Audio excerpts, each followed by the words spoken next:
Oke, kawan-kawan semuanya, Assalamualaikum warahmatullahi wabarakatuh. Seperti biasa, gue balik lagi di channel YouTube ini ya.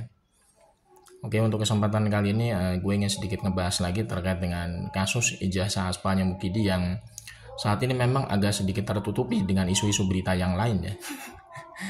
Padahal sebenarnya kasus ijazah aspalnya Mukidi ini sebenarnya harus terus digaungkan ya di media online, di media sosial, bahkan di media elektronik gitu kan, televisi semua. Harusnya mengangkat lagi kasus ijazah aspalnya Mukidi.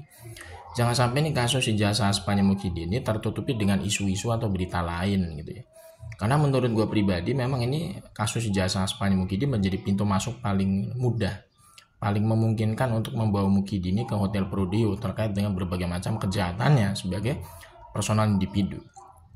Apalagi ini terkait dengan kasus ijazah aspalnya Mukidi kan sebenarnya menjadi semacam ya istilahnya legacy kepemimpinan bangsa kita yang sudah ibaratnya udah diacak-acak oleh Mukidi gitu ya. Karena bagaimana mungkin orang gitu ya yang istilahnya riwayat akademiknya bobrok tidak jelas seperti ini itu bisa lolos menjadi presiden gitu kan ya. Ini kan berarti kan ada proses verifikasi di KPU yang sangat memalukan gitu ya. Artinya tidak memiliki namanya detail gitu ya ketika memeriksa berkas-berkas verifikasi dari para kandidat capres gitu ya. Ini perlu digaungkan kembali supaya kasus ijazah aspalnya Mukidi ini tidak hilang dari peredaran gitu kan, tidak hilang dari perhatian publik gitu. Nah, gue ingin sedikit ngebahas nih kali ini untuk kasus ijazah aspalnya Mukidi dari sudut pandang para pembelanya gitu ya.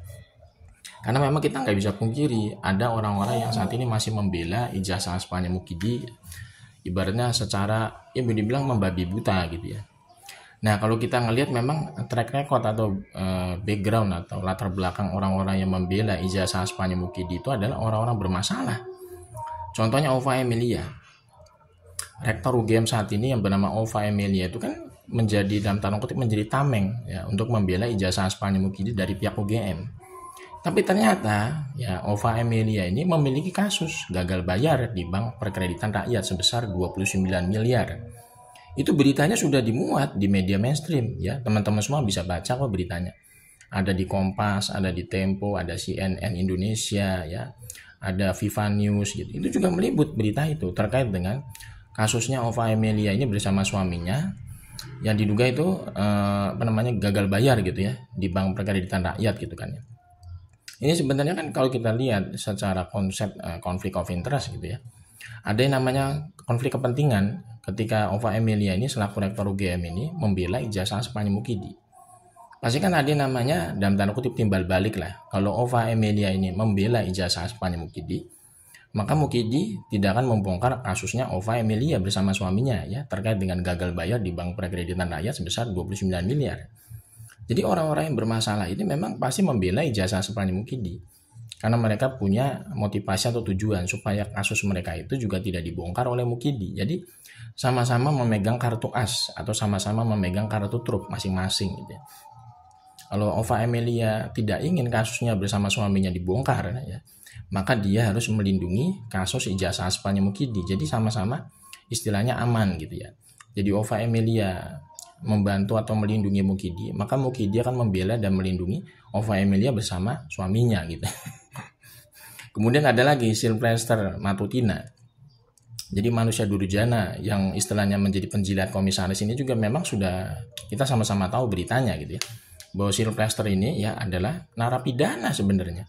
Ya, terpidana sebenarnya ya. Harusnya sudah masuk ke Hotel Prodeo. Jadi manusia durjana yang bernama Sylvester Matutina ini adalah contoh ya bagaimana bobroknya orang-orang yang membela ijazah aspalnya Mukidi. Karena mereka sendiri adalah terpidana.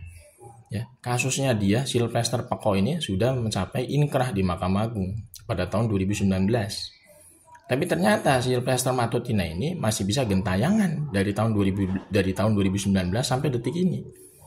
Yang harusnya sudah dieksekusi oleh pihak kejaksaan, tapi ternyata Sylvester itu masih warawiri. Masih bisa nongol di acara Rakyat Bersuara, masih bisa nongol di acara podcast YouTube ya. Masih bisa nongol di acara talk show di TV. Ini kan sangat menyedihkan gitu ya. Potret penegakan hukum di negara kita. Orang yang jelas-jelas sudah divonis terpidana yang harusnya segera masuk Hotel Prodeo gitu ya. Tapi ternyata masih bisa gentayangan warawiri di mana-mana. Nah, makanya ini potret buram dari proses penegakan hukum di negara kita ini. Memang kita bisa lihat dari namanya orang yang bernama Sylvester Matutina Pekok ya. Manusia durjana yang sudah istilahnya membela Ijazah Aspanya Mukidi secara membabi buta, karena dia memang punya motivasi dan tujuan supaya dia itu bisa lolos dari namanya eksekusi di kejaksaan.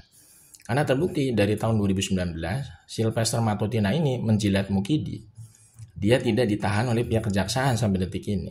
Makanya ketika Sylvester Matutina ini membela Ijazah Aspanya Mukidi, maka dia itu punya motivasi. Mudah-mudahan dia tidak ditahan oleh pihak kejaksaan karena dia punya koneksi oleh Mukidi, punya koneksi atau punya bantuan dari Mukidi. Jadi Mukidi ini memberikan bantuan supaya Sylvester Matutina ini tidak bisa dieksekusi oleh pihak kejaksaan, asalkan Sylvester ini membela Ijazah Aspanya Mukidi gitu kan. Jadi sudah termasuk ya boleh bilang ya bobrok sekali ya kondisi bangsa kita ini. Karena orang yang sudah istilahnya harusnya masuk hotel Prodeo, tapi dia masih bisa warawiri kemana-mana membela Ijazah Aspanya Mukidi. Dan lagi juga banyak sekali sebenarnya orang-orang yang bermasalah secara hukum ya, itu membela Ijazah Aspanya Mukidi karena memang ya mereka punya motivasi tersendiri ya. Ada yang memang ingin supaya terlindungi dari kasusnya tidak dibongkar gitu ya. Ada juga yang meminta swak atau perlindungan hukum supaya dia tidak dieksekusi oleh pihak kejaksaan gitu. Ada juga memang motivasinya adalah menjilat Mukidi supaya mendapatkan jabatan komisaris. Ya, banyak sekali memang orang-orang yang bermasalah secara hukum maupun orang-orang yang bermasalah secara kepribadian karena menjadi penjilat gitu kan. Mereka membela Ijazah Aspanya Mukidi itu bukan karena ketulusan, bukan karena membela kebenaran, tapi karena mereka memang ingin mendapatkan perlindungan atau suaka hukum gitu. Kemudian juga mereka ingin mendapatkan jabatan komisaris di beberapa BUMN. Bahkan mereka juga istilahnya ingin mendapatkan semacam barter politik supaya kasus mereka itu tidak dibongkar oleh Mukidi ketika mereka membela Ijazah Aspanya Mukidi. Makanya ini menurut gue memang ya menjadi gambaran lah ya bagi bangsa kita bahwa memang ya beginilah ya, bangsa kita ini memang nggak mungkin bisa menjadi negara maju sampai kapanpun. Karena orang-orang bermasalah di Republik ini justru malah dibela, justru malah dilindungi, justru malah dilegitimasi lewat hukum seolah-olah mereka itu tidak bersalah. Bagaimana mungkin bangsa ini bisa menjadi negara maju kalau orang-orang yang bermasalah itu dipelihara, dilindungi, bahkan dibela gitu ya. Ya mungkin ya prediksinya Pak Prabowo bisa jadi benar, tahun 2030 itu Konoha bubar beneran sebagai bangsa, bisa jadi.